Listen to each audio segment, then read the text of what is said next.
Hello, welcome to mathematics untold. Variation के आज हम चौथे लेक्चर में कुछ वर्ड प्रॉब्लम देखेंगे। ठीक है, चलिए स्टार्ट करते हैं। पहला प्रॉब्लम है x varies directly with y and inversely with z when x equal to 3, y equal to 4, then z equal to 5।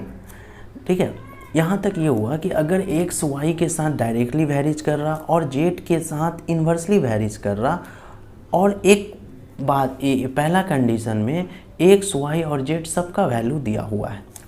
Again if y equal to 16, z equal to 30, let us write by calculating the value of x। अब x का value चाहिए, दूसरे condition में y और z का value दिया हुआ है। ठीक है, तो इस तरह के प्रॉब्लम में आपको ऐसा ही रहेगा, x और y के साथ रिलेशन बता दिया जाएगा और फिर फर्स्ट कंडीशन में एक बार में आपको तीनों का वैल्यू दे दिया जाएगा। अगर 3 वेरिएबल रहेगा तो तीनों का वैल्यू दे दिया जाएगा। ठीक है, अगर 3 वेरिएबल है जैसे x, y और z 3 वेरिएबल है तो तीनों का वैल्यू दे दिया रहेगा। कैसे, देखो फर्स्ट कंडीशन में x का वैल्यू, y का वैल्यू और z का वैल्यू दे दिया गया है, और दूसरे बार में अब तीनों में से किसी एक का वैल्यू पूछेगा। तो यहाँ पे x का वैल्यू पूछा है, अगर x का वैल्यू पूछेगा तो बाकी 2 वैल्यू दिया रहेगा। तो देखो y और z का वैल्यू दिया हुआ है, दूसरे वाले कंडीशन में z का वैल्यू दिया हुआ है। ठीक है, अच्छा चलो स्टार्ट करते हैं। देखो क्या बोलना है, x varies directly with y, उसी चीज़ को हम लिखें, since x varies directly with y, that is mathematics में उसका क्या रूल, उसका क्या मतलब होता है, x प्रोपोर्शनल टू y। ठीक है, फिर दूसरे बार में देखो इसी चीज़ को लिखा गया है, x is inversely proportional to z। ठीक है, x is inversely proportional to z। यहाँ पे x है, यहाँ पे y है, यहाँ पे z है। x का रिलेशन y के साथ डायरेक्टली है और x का रिलेशन z के साथ इन्वर्सली है। ठीक है, तो since x varies inversely with z, उस बात को भी लिखें। फिर मैथमेटिक्स में इसका मतलब क्या हो गया, x प्रोपोर्शनल टू 1/z। ठीक है, अब दोनों को हम कंबाइन करेंगे, क्योंकि हम इसके पहले वाले लेक्चर में जॉइंट वेरिएशन के बारे में समझा चुके हैं। ठीक है, और बताएं भी कि जितना भी वर्ड प्रॉब्लम करेंगे सबको जॉइंट वेरिएशन के साथ ही करेंगे, इसलिए जॉइंट वेरिएशन समझाए थे। ठीक है, तो दोनों को मिलाने से हमें क्या मिला, x प्रोपोर्शनल टू y/z। ठीक है, दोनों को कंबाइन किए। ठीक है, तो यहाँ तक क्या हो गया, इस चीज़ को जो भी बोला था उसको हमने क्या किया, ज्वाइन करके इसको कन्वर्ट कर लिए। अच्छा, अब आगे बढ़ते हैं। इसको हमने ओपन किया तो k आया, यहाँ पे एक ही वेरिएशन है, जॉइंट वेरिएशन। k आया और k हमारा क्या है, कांस्टेंट है, k इज नॉट 0। जैसे जैसे बता रहे हो उसी से लिखना भी पड़ता है। अच्छा, अब ओपन किए, ओपन करने के बाद इस चीज़ को लेफ्ट हैंड साइड में लिख दिए और इस चीज़ को राइट हैंड साइड में लिख दिए। अल्टरनेट हम लोग चेंज भी कर सकते हैं। तो हमारा k क्या आया, x/z/y। ठीक है, अच्छा इसको हम लोग इक्वेशन 1 दिए थे, इसको 2 दिए थे, इसको 3 दिए थे और इसको 4 दे दिए। ठीक है, k हर बार हम लोग k निकाल लेंगे। k इसलिए निकालेंगे क्योंकि फर्स्ट कंडीशन में जो ये वाला दिया हुआ है, यहाँ पे जो x equal to 3, y equal to 4 और z इक्वल टू 5 दिया हुआ है, तीनों वैल्यू को डाल के हमको k निकालने के लिए दिया हुआ है। ये जो तीनों वैल्यू दिया हुआ है किस लिए दिया हुआ है, रिमेंबर ये जो तीनों वैल्यू दिया हुआ है फाइंड k निकालने के लिए दिया हुआ है। मतलब आप जब k निकाल लेंगे, k एक्चुअली इनडायरेक्टली होता है एक दिन का काम, मतलब कि एक दिन का काम, मतलब कि आपको एक दिन का कोई चीज़, जैसे x अगर हम इसको x को अगर हम पीपल समझ लें, y को अगर हम डे समझ लें और z को अगर हम वर्क समझ लें, तो सब मिल के एक दिन का आंसर क्या होगा उसी को हम लोग बोलते हैं k। ठीक है, इसको हम एक और क्वेश्चन जब आगे अभी कराएंगे तो हम बता देंगे कि k का मतलब क्या होता है। ठीक है, और क्यों इस चैप्टर को इस तरह से कराया गया, सब कुछ समझा देंगे। ठीक है, अच्छा अभी फ़िलहाल यहाँ पे ध्यान दीजिए, तो हम लोग k निकाल लेंगे। ठीक है, तो अब आते हैं from first condition. First condition में हमारा x दिया हुआ है, y दिया हुआ है, z दिया हुआ है। हर प्रॉब्लम को इस तरह से करना है, z दिया हुआ है। तो हम लोग क्या करेंगे, यहाँ पे k का वैल्यू x y z का वैल्यू पुट कर देंगे, पुट करके k निकालेंगे। ठीक है, k मिल गया। k क्यों निकालने की, k निकालेंगे तभी दूसरे बार में हमारा x निकलेगा या फिर y निकलेगा या फिर z निकलेगा। ठीक है, तो k निकल गया। अब आते हैं, देखो सेकेंड कंडीशन में फ्रॉम द सेकेंड कंडीशन में क्या दिया, y दिया हुआ था, z दिया हुआ था, और k क्या है, हर कंडीशन का k सेम होता है। तो अब सेकेंड कंडीशन में भी जो हमारा फर्स्ट कंडीशन से जो k आया हुआ है हम लोग सॉल्व नहीं करेंगे, ऐसे छोड़ देंगे, क्योंकि k का हमारा यूज है। फिर नेक्स्ट में जाके k को हम लोग वहाँ से सिंप्लीफाई कर सकते हैं। ठीक है, इसको मल्टीप्लाई करके बड़ा वैल्यू बनाने का ज़रूरत नहीं है। ठीक है, अच्छा अब देखो यहाँ पे y का वैल्यू दिया हुआ है, z का वैल्यू दिया हुआ है, और k का वैल्यू जो है वहाँ से यहाँ हम लोग यूज कर सकते हैं, क्योंकि एक ही काम हो रहा है तो k क्या होता है, एक सब जगह सेम रहेगा। तो देयरफॉर अब हमें क्या चाहिए, x चाहिए, इसलिए हमने यहाँ से x क्या है, k y बाई जेड है, तो हम लोग लिखेंगे kx इक्वल टू के वाई बाई जेड। तो k का वैल्यू कितना था, 3 इंटू 5/4, ठीक है, y का वैल्यू 16 और z का वैल्यू 30। ठीक है, सब डालने के बाद यहाँ देखो काटें, यहाँ पे आप सिंप्लीफाई कीजिएगा, 3 सिंप्लीफाई कीजिएगा, काटिएगा। ठीक है, काट के बता देते हैं, यहाँ पे काट देते हैं। ठीक है, 3 से अगर इसको काटेंगे तो 10 आएगा, 5 से इसको काटेंगे तो 2 आएगा। ठीक है, 4 से काटेंगे तो 4 से 16 को काटेंगे तो 4 आएगा, 2 से 4 को काटेंगे तो 2 आएगा। ठीक है, एक्चुअली हम पहले से काट चुके हैं, लेकिन कैसे काटे थे आप लोगों को समझ में नहीं आया होगा, इसलिए यहाँ पे काट के बताएं। आपका जैसा तरीका है उससे सिंप्लीफाई कीजिए। ठीक है, तो x इक्वल टू कितना आया, 2 आया, तो ये मेरा आंसर हुआ, x इक्वल टू 2। ठीक है, फिर से इस क्वेश्चन को फिर से समझाते हैं, बहुत ही ईजी होता है।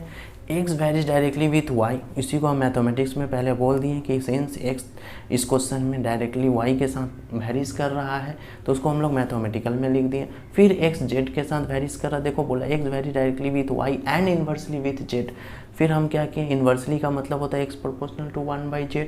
दोनों को जब x ही डिपेंड कर रहा x y z x ही डिपेंड कर रहा, तो हमने क्या किया, इसको कंबाइन कर दिया। हर बार क्या करना पड़ता है, कंबाइन कर देना पड़ता है। कंबाइन करके k निकालिए। फर्स्ट कंडीशन जो दिया रहेगा, तीनों का वैल्यू दिया रहेगा। अगर 3 वेरिएबल वाला सम से तो तीनों का दिया रहेगा, 4 वेरिएबल वाला सम से तो चारों दिया रहेगा। वेरिएबल का मतलब x y z यहाँ पे वेरिएबल है, चारों दिया रहेगा। ठीक है, तो फर्स्ट कंडीशन में डाल के k निकालनी है। सेकेंड कंडीशन में जो पूछेगा वो नहीं दिया रहेगा, x नहीं पूछ रहा, नहीं दिया हुआ, बाकी सब दिया हुआ था, और k को भी इंक्लूड कर देंगे सेकेंड कंडीशन में, वो इंक्लूड करके वहाँ से निकाल लेंगे। तो इस तरह से हमने क्या किया, सॉल्व किया। ठीक है, अब आगे बढ़ते हैं। अच्छा, इस क्वेश्चन में क्या है, x varies directly with y and inversely with z। Same question है, देखो फर्स्ट कंडीशन में तीनों वैल्यू दिया हुआ है, आप डाल के k निकाल लीजिएगा। Let us find the relation among 3 variable. Relation का मतलब है कि ऐसा कोई रिलेशन आएगा। ठीक है, ऐसा कोई रिलेशन आएगा, ये रिलेशन दिखाना है। ठीक है, ये लाइन नहीं भी रहता तो चलता, ये लाइन नहीं भी रहता तो चलता। एंड ये देखो दूसरा कंडीशन के लिए y और z का वैल्यू दिया हुआ है। अब पूछा late us write by calculating the value of x का क्या वैल्यू होगा। ठीक है, सेम क्वेश्चन है, सिर्फ यहाँ पे डाटा चेंज है। ठीक है, डाटा चेंज है तो आपको क्या करना है, आपको डाटा यहाँ पे चेंज है और सेम प्रोसेस से ये सम्स क्या हो जाएगा, बन जाएगा। ठीक है, आप इसको खुद से ट्राई कीजिएगा। अच्छा, अब आगे बढ़ते हैं। एक प्रॉब्लम और है। ठीक है, ये थोड़ा इम्पोर्टेंट प्रॉब्लम है, इसमें हम सब चीज़ क्लियर कर देंगे कि वेरिएशन क्यों आया है और यहाँ पे कैसे करना है। चलिए क्वेश्चन स्टार्ट करते हैं। y varies directly with square root of x। y जो है डायरेक्टली वेरीज कर रहा है किसके साथ, स्क्वायर रूट ऑफ x। ठीक है, देखो फर्स्ट कंडीशन का y और x दिया हुआ है, सेकेंड कंडीशन का क्या दिया हुआ है, x पूछा है तो y दिया हुआ है। ठीक है, चलिए since y varies directly with square root of x, उसका मैथमेटिकल मीनिंग क्या होता है, square root of x। y varies directly, varies का मतलब प्रोपोर्शनल आना चाहिए, y proportional to square root of x। ठीक है, तो इसको हम लोग कैसे पढ़ेंगे, y varies square root of x, इसका मैथमेटिकल मीनिंग हो गया। मीनिंग होने के बाद हम लोग क्या किए, ओपन किए। ओपन करने के बाद क्या आया, k आया। k क्या हमारा कांस्टेंट है, और एक बात और लिख दो तो अच्छा रहेगा, k इज नॉट जीरो। ठीक है, या फिर ऐसे लिख देते थे k equal to non zero constant. ठीक है, कभी कभी ऐसे भी लिख सकते हैं k equal to non zero constant. अगर नॉन जीरो नहीं लगाते तो हम लोग बाद में लिख देंगे k इज नॉट जीरो। ठीक है। इसको लेफ्ट हैंड साइड में लेके गए, उसको राइट हैंड साइड में लेके गए, क्यों? क्योंकि x पूछा है। अच्छा, k निकाल लेंगे हर बार, यहाँ तक हमारा सॉल्व हो गया। अब हम लोग आते हैं from the first condition. First condition में x का वैल्यू 9 है, y का वैल्यू भी 9 है। क्या किए हैं, इसको हम लोग सिंप्लीफाई करें। k का जगह पे k निकालना है तो y का वैल्यू यहाँ 9 डालें और x का वैल्यू 9 डालें। इसको सॉल्व किए, स्क्वायर रूट में से 9 स्क्वायर रूट के बाहर आएगा तो 3 बाहर आ जाएगा। ठीक है, यहाँ पे 3 जा कितना होता है, 9 होता है। तो k का वैल्यू आ गया 3। फर्स्ट कंडीशन जो हमेशा जितना दिया रहेगा उससे सिर्फ k निकलेगा। ठीक है, तो k निकल गया फर्स्ट कंडीशन से। अब सेकेंड कंडीशन में आते हैं, k का वैल्यू 3 रहेगा, जो फर्स्ट कंडीशन का k और सेकेंड कंडीशन का k सेम होता है, इसलिए k निकालने बोलेगा। ठीक है, अच्छा, और y का वैल्यू कितना दिया हुआ है, 6 दिया हुआ है।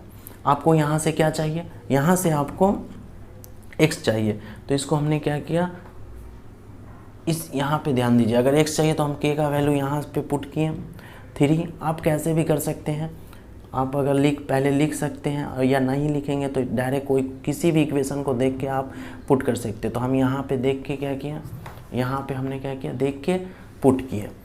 ठीक है, तो k का वैल्यू 3 है और आपको x का वैल्यू नहीं दिया हुआ है और y का वैल्यू 6 है। तो यहाँ पे हमने क्या किया, पुट किया 3 से, इसको सिंप्लीफाई किया। सिंप्लीफाई करने के बाद स्क्वायर रूट इक्वल टू 2 और स्क्वायरिंग बोथ साइड किया। तो स्क्वायरिंग बोथ साइड करने के बाद x इक्वल टू 4 आया। तो यहाँ पे x इक्वल टू कितना आया, 4 आया। अच्छा, अब इसको समझते हैं। देखो यहाँ पे k क्या है, रेशू है। k क्या है, 3 है। 3 है का मतलब क्या हो गया कि आपको यहाँ पे k हमेशा जो होता है एक यूनिट वर्क होता है। अगर मान लेते ये पीपल रहता और ये मान ले 9 पीपल 9 दिन में काम करता है, तो 6 पीपल कितने दिन में काम करेगा। ठीक है, मगर यहाँ पे स्क्वायर रूट वेरीज कर रहा है। इस क्वेश्चन में थोड़ा सा दिक्कत है। अगर हम स्क्वायर रूट से वेरीज नहीं करता, जैसे हम समझाते हैं, अगर 9 पीपल 9 दिन में काम करता है तो ये जो k है, समझ लीजिए क्या है, k क्या है, 1 दिन का काम है। लेकिन वो सब सम्स हम लोग जो 8 में 7 में किए थे तो वो सब यूनिटरी मेथड से बन जाता था। लेकिन अभी यहाँ पे क्या है, वेरीज कर रहा है स्क्वायर रूट ऑफ x के साथ। ठीक है, मतलब कि अब ऐसा हो जा रहा कि 9 people square root of x की तरह काम कर रहा, तो उसमें भी 1 दिन का काम निकालो। तो 1 दिन का काम हम लोग यूनिटरी मेथड से नहीं कर सकते। तो जब नहीं कर सकते तो हम लोग को इस चैप्टर का यूज किया गया है। 3 आदमी काम कर रहा, देखो इस क्वेश्चन में 3 आदमी का काम कर रहा, 3 आदमी काम कर रहा, तो 1 दिन में हम लोग नहीं कर सकते। 1 दिन में हम लोग 1 दिन में यूनिटरी मेथड से नहीं कर सकते। तो यूनिटरी मेथड से जो क्वेश्चन को हम लोग यूनिटरी मेथड से नहीं कर सकते हैं, तो उसको सॉल्व करने के लिए हम लोग क्या करते हैं, वेरिएशन का यूज करते हैं। 3 आदमी जब काम करेगा तो 1 दिन का काम तो नहीं निकाल सकते हैं, तो एक नया चैप्टर लाया गया जो है वेरिएशन। ठीक है, बहुत अच्छा चैप्टर। और कोई डायरेक्टली भी वेरिएशन। ठीक है, आप लोगों को समझ में आया होगा। अब हम लोग नेक्स्ट क्लास में आज 3 वर्ड प्रॉब्लम किए, अब नेक्स्ट क्लास में हम लोग और भी वर्ड प्रॉब्लम देखेंगे। ठीक है, आज के लिए बस इतना ही, शुक्रिया।